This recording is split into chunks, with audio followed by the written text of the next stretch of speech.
Hoy vamos a tocar este tema, la desobediencia a Dios tiene sus consecuencias. Amén. Que Dios pueda hablar a nuestras vidas, a nuestros corazones el día de hoy.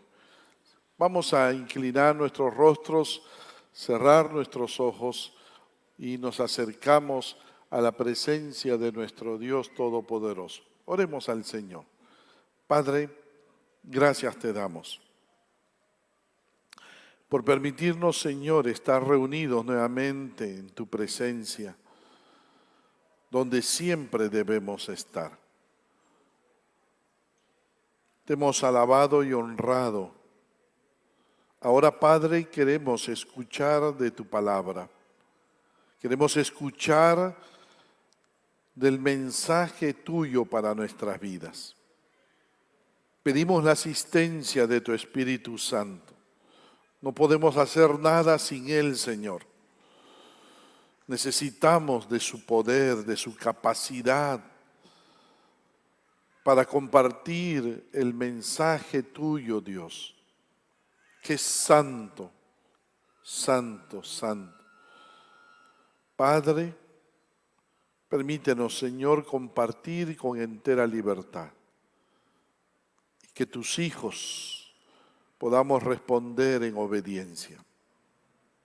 Gracias, Dios, por este tiempo.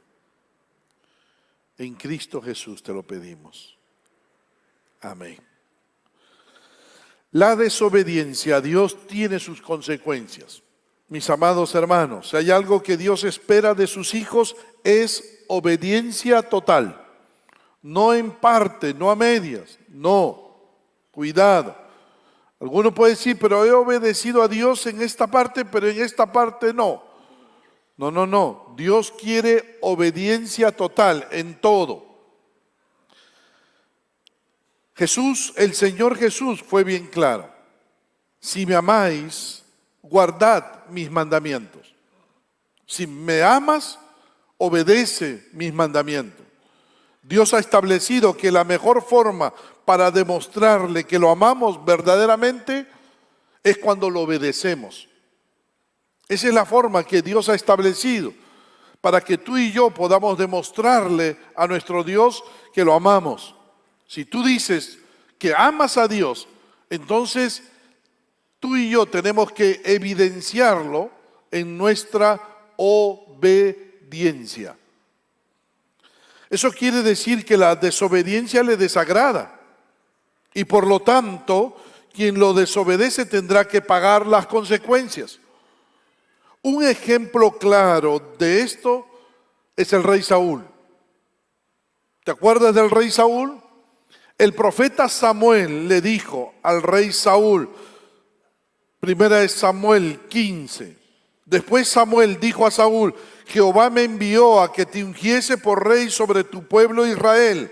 Ahora pues, está atento a las palabras de Jehová. Ve pues y hiere a Amalec y destruye todo lo que tiene y no te apiades de él. Mata a hombres, mujeres, niños y aún a los de pecho, vacas, ovejas, camellos y asnos. Esta nación de Amalec era una nación perversa. Había dañado al pueblo de Dios. No lo había permitido pasar por su territorio. Además, eran sanguinarios. Era un pueblo muy pervertido. Y Dios le dice a Samuel, Dios le dice a Saúl por medio del profeta Samuel, destruye todo, absolutamente todo, no dejes nada con vida. ¿Qué hizo el rey Saúl? Desobedeció a Dios. Y Saúl y el pueblo perdonaron a Gab. Saúl y el pueblo perdonaron a Gab y a lo mejor de las ovejas y del ganado mayor. ¿Nota, mi hermano? Desobedecieron. Aún Saúl dijo, pero hemos matado todo esto, pero esto lo hemos dejado. Obediencia a medias. ¿Qué dijo Dios? Me pesa haber puesto por rey a Saúl, porque se ha vuelto de en pos de mí y no ha cumplido mis palabras. ¿Cuál fue la consecuencia de su desobediencia? 1 Samuel 15, por cuanto tú desechaste la palabra de Jehová, Él también te ha desechado para que no seas rey. Y Dios se buscó un rey conforme a su corazón, el rey David. Saúl fue desechado. Mi hermano, la desobediencia tiene sus consecuencias, no lo olvides. Por favor, grábatelo en tu mente. La desobediencia tiene sus consecuencias. No os engañéis, Dios no puede ser burlado, pues todo lo que el hombre sembrare, eso también segará. Eso mismo pasa, eso mismo va a pasar con el profeta Jonás. Dios tenía una misión especial para el profeta. Levántate y ve a Nínive, aquella gran ciudad, y pregona contra ella, porque ha subido su maldad delante de mí. ¿Cuál fue la respuesta del profeta Jonás al mandato de Dios? Y Jonás se levantó para huir de la presencia de Jehová a Tarsis. En lugar de ir a Nínive, Jonás va en dirección al sur de España, donde quedaba Tarsis. Lejos. En lugar de ir al oriente, se va al occidente. No tanto huyendo de la presencia de Dios. Nadie puede huir de la presencia de Dios. Dios es omnipresente. Sino huyendo del propósito de Dios para su vida. Está huyendo de la voluntad de Dios para su vida. Jonás se levantó para hacer su propia voluntad y no la del Señor. Se movió en forma contraria a Dios. ¿Por qué? ¿Por qué Jonás huyó del propósito de Dios para su vida? Jonás da la respuesta, nos lo explica en el capítulo 4, versículo 2, y oró a Jehová. ¿No es esto lo que yo decía estando aún en tierra? Le dice Jonás a Dios. Por eso me apresuré a huir a Tarsis, porque sabía yo que tú eres Dios clemente y piadoso, tardo para enojarte y de grande misericordia, y que te arrepientes del mal. ¿Notas, mi hermano? Allí está la respuesta de Jonás, ¿por qué huyó a Tarsis? Y de esta respuesta encontramos allí tres razones por las cuales Jonás huyó hacia Tarsis. ¿Por qué no quiso hacer la voluntad de Dios? Uno, en primer lugar, Jonás colocó sus prejuicios por encima de su llamado. Los hebreos tenían prejuicios nacionales contra los gentiles o no israelitas en materia de religión. Ellos creían que Dios era solo para ellos, para los israelitas. Porque ellos malinterpretaron lo que Dios les dijo por medio de Moisés en Deuteronomio 14. Hijos sois de Jehová vuestro Dios, y Jehová te ha escogido para que le seas un pueblo único de entre todos los pueblos que están sobre la tierra. Ellos malinterpretaron esa parte que dice para que seas un pueblo único. Ellos interpretaron eso de único como que Dios era solo para ellos. Y el hecho de que solo fuera el pueblo de Israel, solo fuera para ellos implicaba privilegio y no responsabilidad. Dios es solo para los israelitas. Para Jonás era espantoso entregar un mensaje de salvación a un pueblo que estaba fuera del pacto con Dios. Jonás, no olvides, mi hermano, que Jonás era muy racista, exclusivista y falto de misericordia. ¿Cuántas veces son nuestros prejuicios los que nos impiden predicar el Evangelio a otros. ¿Cuántas veces he escuchado, pastor, el Evangelio es también para las prostitutas, para los alcohólicos, para los homosexuales, para los políticos, para gente rica, para los adúlteros, para personas famosas, para los españoles, para los indios, para los chinos? Claro que sí, el Evangelio es para todos. Es para todos. Para los sicarios, para los extorsionadores, para todos.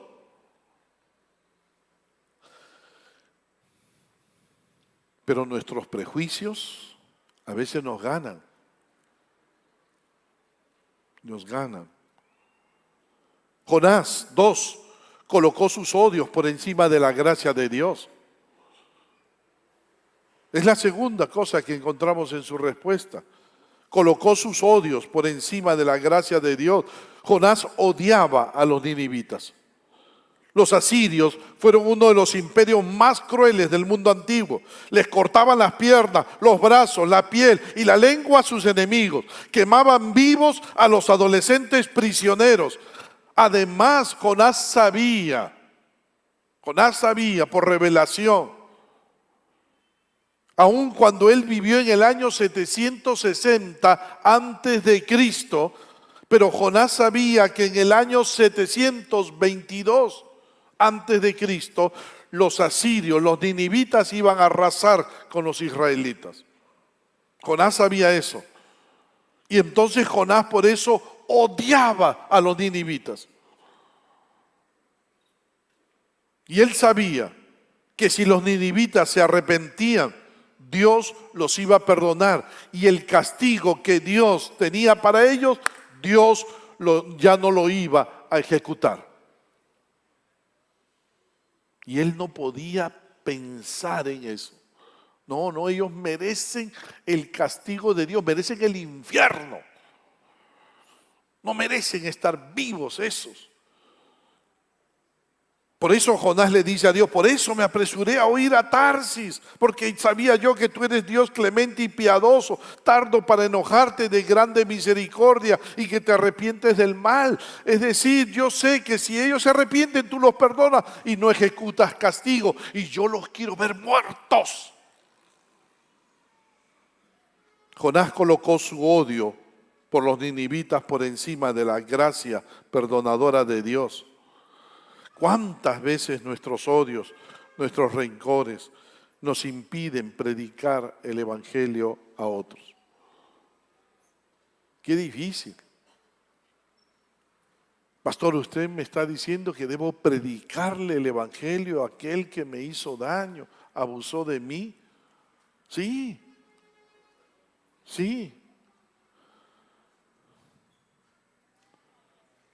Conozco a una esposa de pastor. Ella fue abusada por su hermano biológico, de pequeña.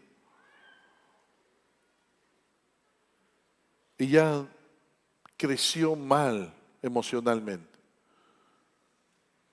Aun cuando llegó al matrimonio, llegó a casarse, sin embargo, ella no podía tener intimidad con su esposo. Porque lo que le había pasado con su hermano era muy fuerte, le había afectado emocionalmente. Hasta que un día tomó la decisión de perdonar a su hermano, fue y lo buscó y le dijo, te perdono en el nombre de Cristo. Y cuando ella lo perdonó, se liberó totalmente. Y además le compartió el Evangelio. Y su hermano vino a los pies de Cristo. Imagínate, mi hermano, si ella hubiera colocado su odio por encima de la gracia de Dios, su hermano nunca hubiera llegado a conocer a Cristo.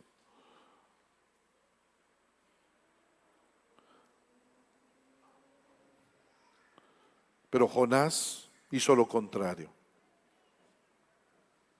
Su odio, su rencor le impidió predicar a los ninivitas. 3, Jonás colocó su voluntad por encima de la voluntad de Dios. Jonás está haciendo lo que toda la nación está haciendo. Son los días de Jeroboam II, 793 al 753 antes de Cristo. Son días de prosperidad territorial, son días de prosperidad económica, son días de paz frente a los enemigos. Pero lo que más había en esa nación en aquellos días en Israel era bancarrota espiritual, pobreza espiritual. ¿Por qué? Porque Israel se había entregado a la idolatría.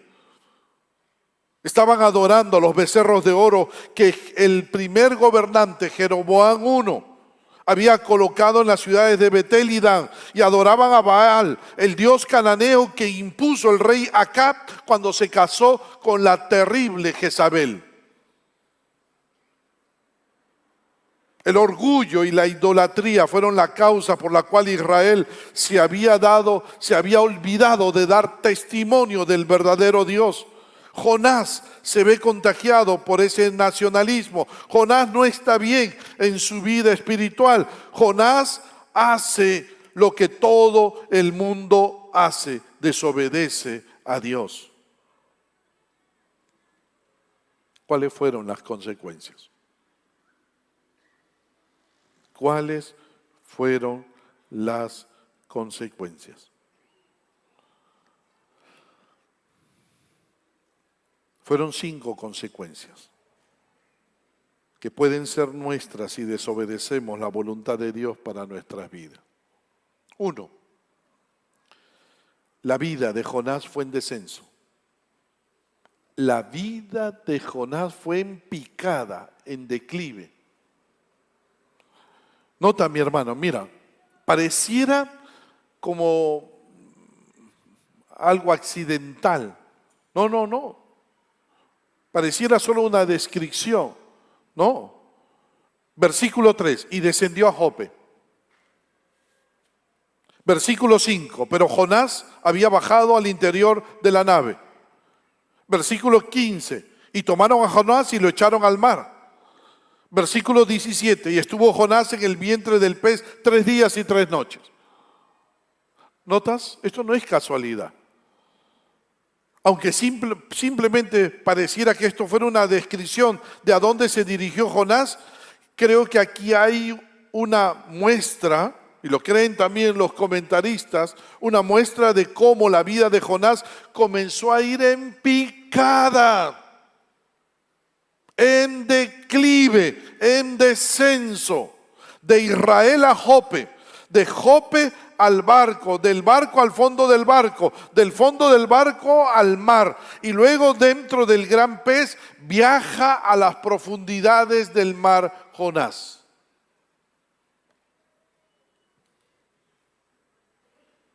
Fuera de la voluntad de Dios no hay progreso.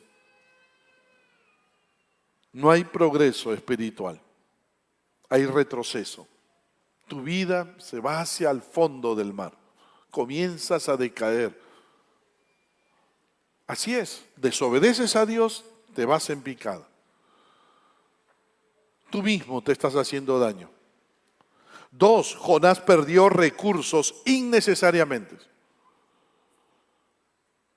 Mira, y halló una nave que partía para Tarsis y pagando su pasaje. Mira que estaba queriendo viajar de Jerusalén hasta Tarsis, hasta el sur de España, es lejos. Y en esas épocas, en barco, era carísimo.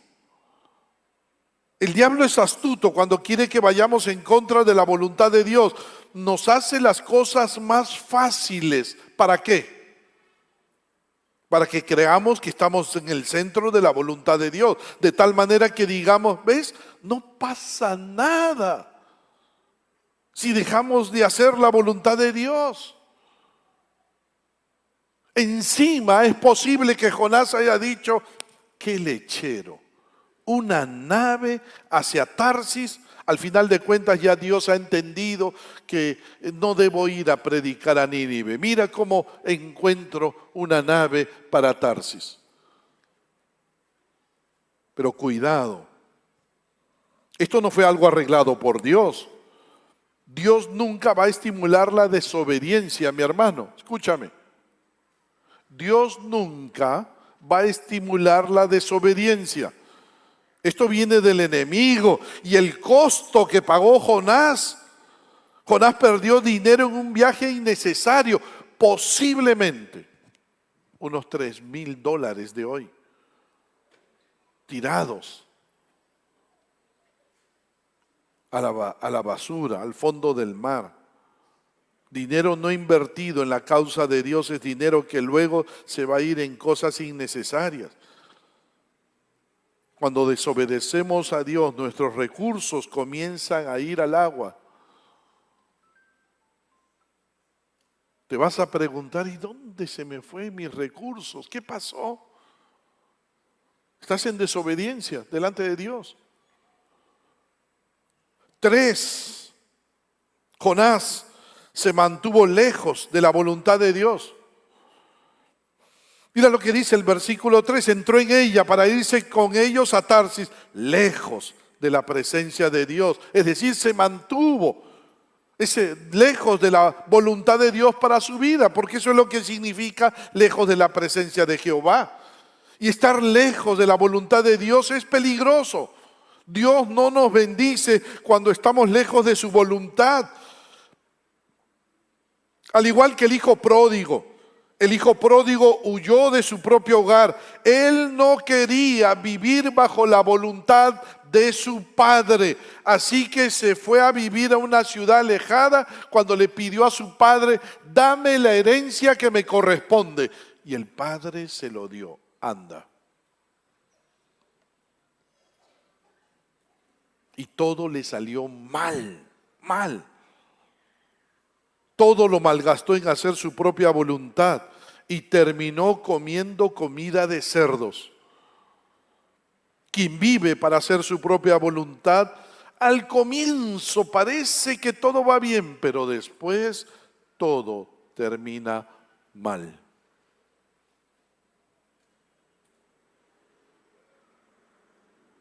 Recuerdo una linda joven, creyente, cristiana, linda chica, linda hermana, pero tomó una mala decisión en su vida. Decidió desobedecer a Dios y se enamoró de un no cristiano. Me dio mucha pena. Le decíamos, vas a desobedecer a Dios. Vas a entrar en yugo desigual. La Biblia dice que Dios no aprueba el yugo desigual con los incrédulos. Vas a desobedecer a Dios, no te va a ir bien.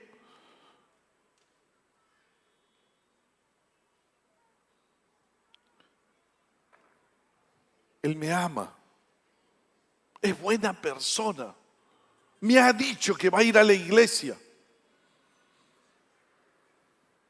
Tiene recursos, puede sostenerme.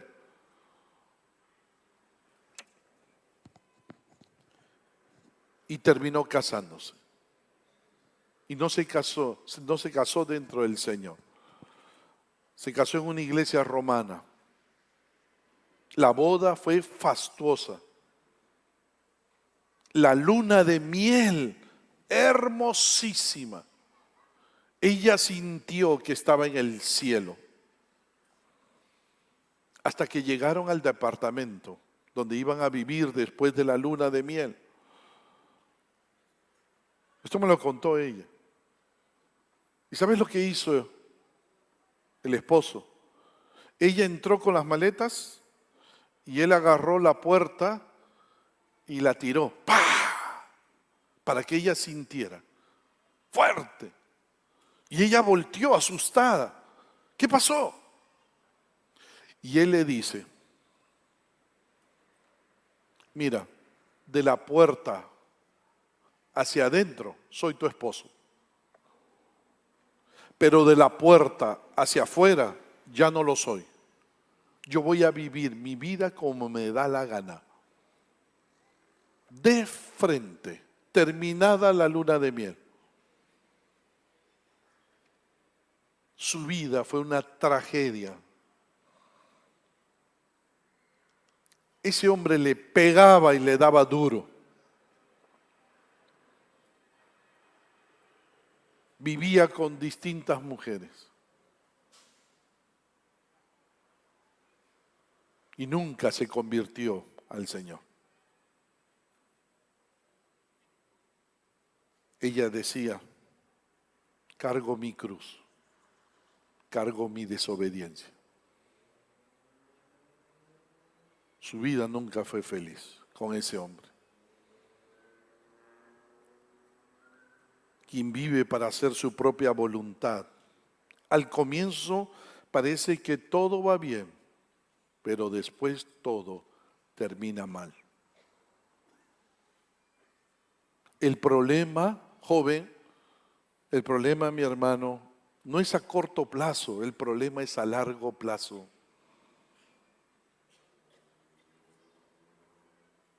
Cuatro, la disciplina correctiva de Dios vino a Jonás, la cuarta consecuencia. La disciplina correctiva de Dios vino a Jonás. Las primeras tres fueron consecuencias de sus propias decisiones. Jonás estaba haciéndose daño él mismo, pero ahora Dios se va a encargar de la situación. Pero Jehová, versículo 4, hizo levantar un gran viento en el mar y hubo en el mar una tempestad tan grande que se pensó que se partiría la nave. Jonás huyó, pero Dios no lo soltó. El Señor comenzó a obrar con su disciplina correctiva. Hasta aquí lo que sucede en la vida de Jonás es consecuencia de su desobediencia. Pero en este momento Dios va a intervenir en su vida directamente con su disciplina correctiva. Te lo he dicho más de una vez, lo hemos leído. El Señor al que ama, ¿qué cosa? Disciplina. Y azota a todo el que recibe por hijo. Y la disciplina del Señor no tiene el propósito, esto también grábatelo en tu mente. La disciplina del Señor no tiene el propósito de destruirnos, no, sino de corregir lo que está mal en una persona, en uno de sus hijos. Es enderezar a su hijo que se ha torcido. Como lo que hace el agricultor cuando una planta se tuerce, le pone un palo, lo ata a ese palo y la planta crece derecho. Esa es disciplina en la Biblia.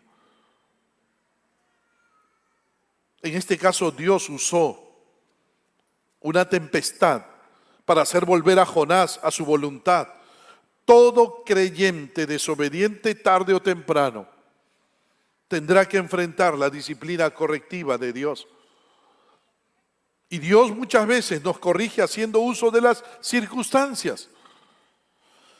Como una tormenta, pero Jehová hizo levantar un gran viento en el mar. Pero no siempre, ojo, solo para que te lo grabes.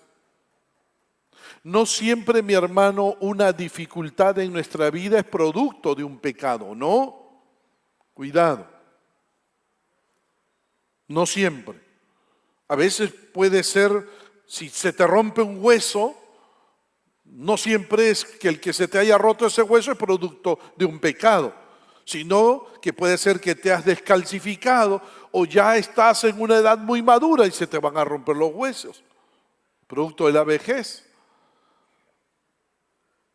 Pero lo que sí enseña la Biblia es que todo pecado tiene sus consecuencias.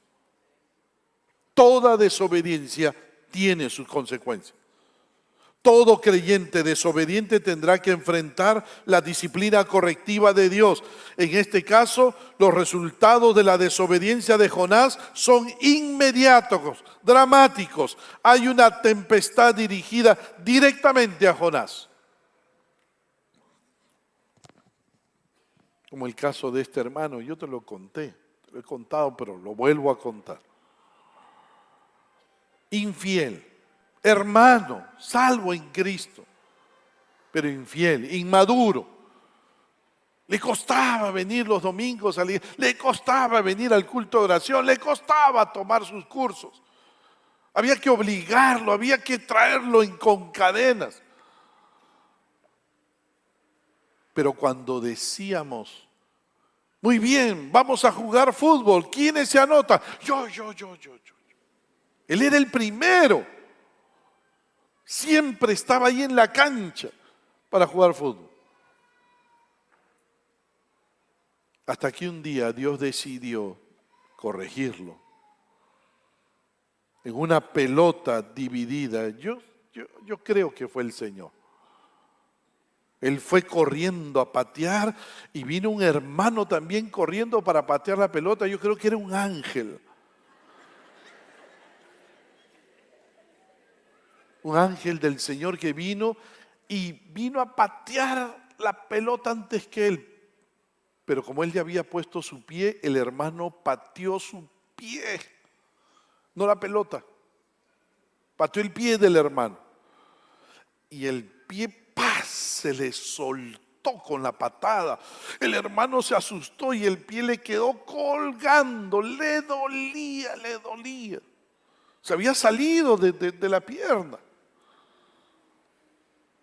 Llamamos a los paramédicos, yo estaba allí, llamamos a la ambulancia, se lo llevaron, lo operaron, le pusieron placas, fierros, clavos y le unieron el pie otra vez el pie a la pierna. Pero lo primero que le dijo el médico es, no vas a volver a jugar fútbol.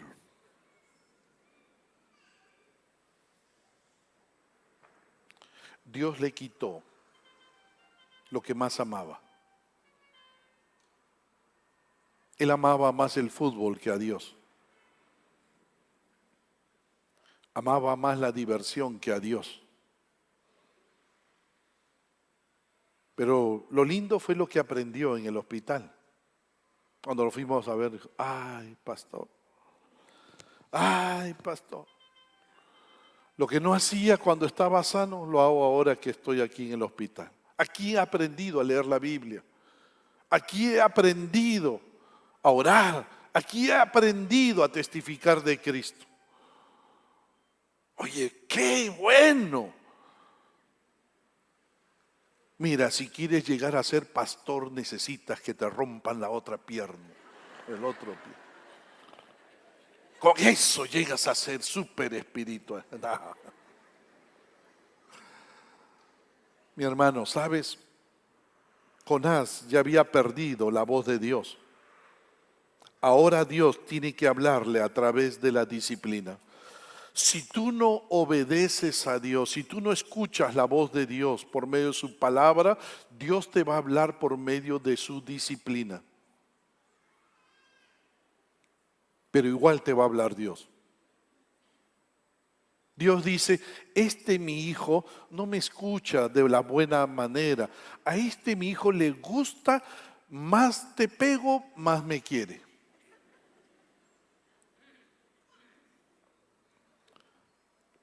Pero lo va a hacer. Y siempre que Dios usa una tempestad, no lo olvides, es para nuestro bien. Amén. Es para nuestro bien. Dios tiene sus formas de corregirnos y muchas veces utiliza las pruebas, las tormentas de la vida para enderezarnos. 5, termino. La última consecuencia. La desobediencia de Jonás afectó a otros. Sí, no pienses, mi hermano, que tu desobediencia solo te afecta a ti. No. Mira lo que pasó en el versículo 5. Y los marineros tuvieron miedo y cada uno clamaba a su Dios y echaron al mar los enseres que había en la nave para descargarla de ellos. Te lo hemos dicho en más de una oportunidad. Nuestros pecados nunca son privados. Siempre afectarán a otros. Para Jonás, la tempestad fue la consecuencia de su pecado, pero los marineros también fueron atrapados en ella. La ira de Dios se desató en aquel barco por un solo hombre, pero lo que hizo ese solo hombre afectó a todos. Nuestro pecado afectará a nuestra familia, a nuestro país, a nuestros amigos, a nuestros hermanos, a nuestra iglesia. ¿Cuántos padres sufren el pecado de sus hijos? Hablaba el otro día con un padre y me decía, mi hijo es drogadicto. Lo he botado varias veces, ya no sé qué hacer con él. ¿Cómo sufren esos padres con ese hijo? ¿Cómo sufre la familia con ese hijo?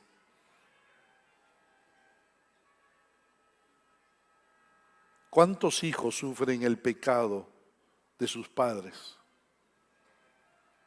Yo te hablé de este pastor que veía pornografía y sus hijos lo veían. Era tal su adicción que ya no se controlaba y los hijos se daban cuenta de lo que el padre hacía. Sus hijos crecieron sabiendo lo que su padre hacía. Casi, digo casi, si no es por la gracia de Dios, esos hijos se pierden.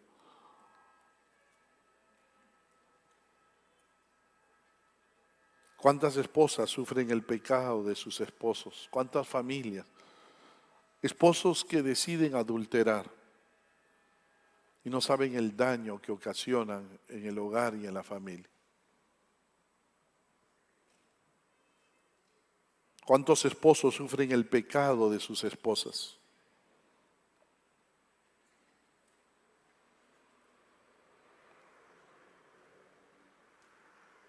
Cuando las esposas son indiferentes,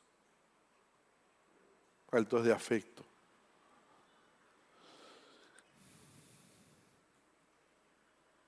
Pero quiero terminar diciendo esto. No olvidemos esto, por favor. Detrás de toda disciplina correctiva de Dios está el amor de Dios obrando. Amén.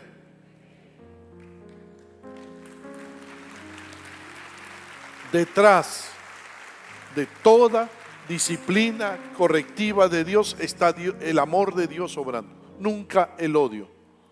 Está su amor.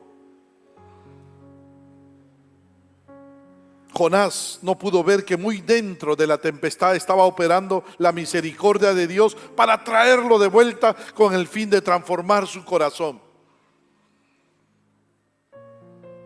Nosotros hoy nos damos cuenta de esta verdad porque vivimos al lado de este lado de la cruz.